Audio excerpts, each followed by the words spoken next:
Well, hi everybody, Coach David here, wanting to come to you today with a topic around safe people, which then create a safe place. I have a notion that I'm going to suggest to you that for myself and maybe you as well, here's the notion that any one of us, actually, if we were to count them, we probably only have a handful or less than 10 actually true safe people in our lives. I think this is true for everyone out there, that when it comes to cultivating your garden of friendships, that those people with those relationships that are actually safe for you are few and far between, and therefore are very, very valuable. And these, oftentimes they're just your best friends, but not all of us have best friends that are safe. And that is where I'm going to encourage you today. I have a list here. Bum, bum, bum. And we're going to go over some character qualities of a safe person.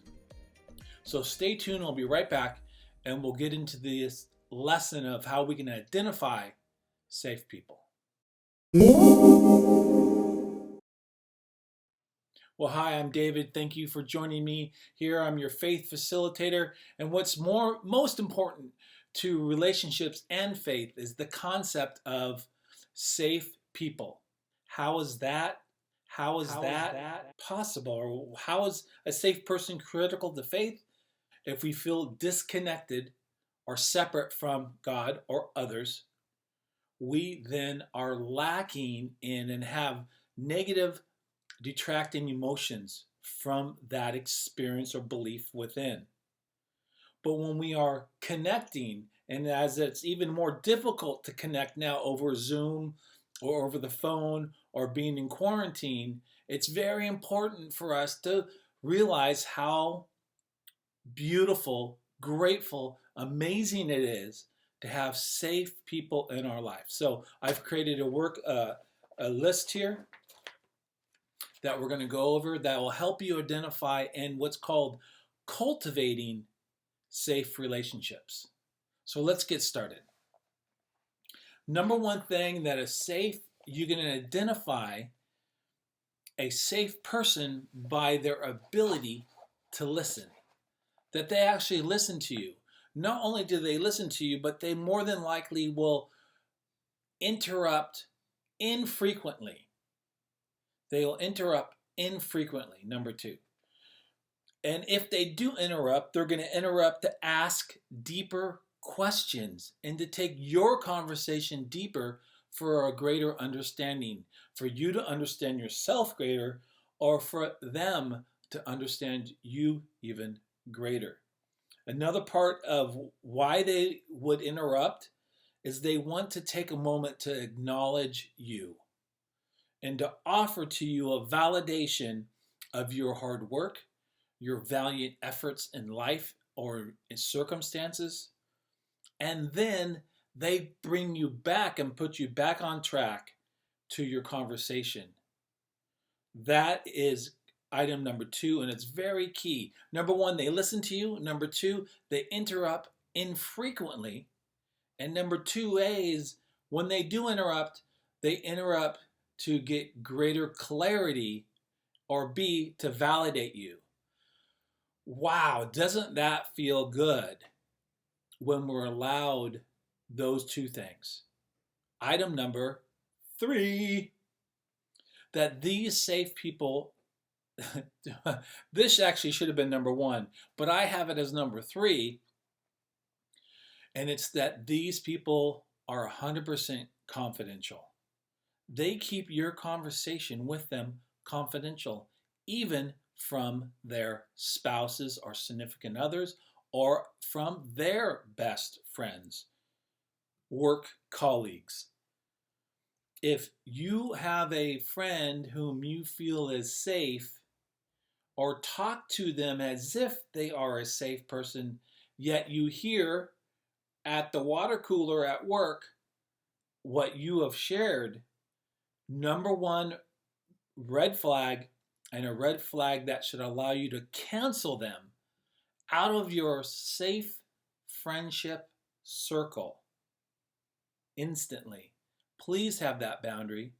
Please be aware of that. How critical it is that they listen to you, they interrupt infrequently, and they are 100% confidential with what you share with them. Got it? Okay, let's get on to number 4. They are non-judgmental. So when you share your woes, your circumstances, they not only don't take sides, but they are non-judgmental.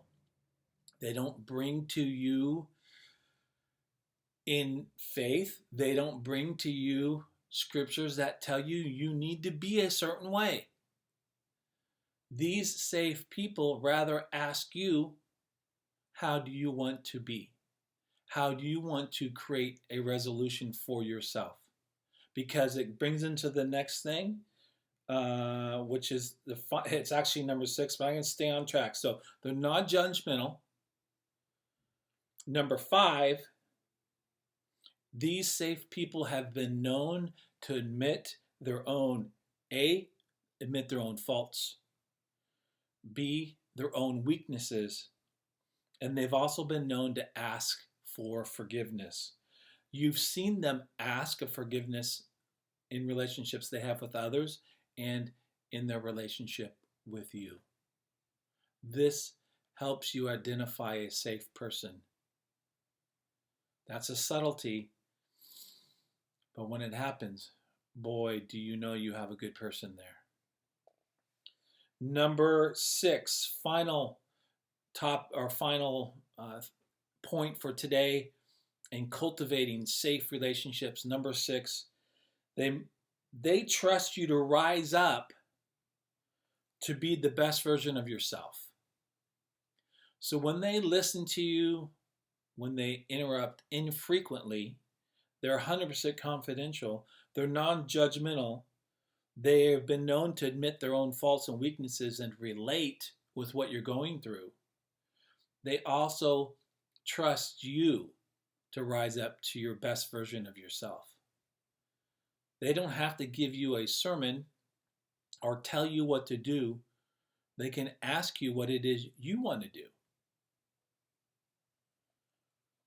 They've also been known to ask you to forgive them when they have overstepped their bounds or when they have come aware of something that needs to be addressed in a conversation with forgiveness.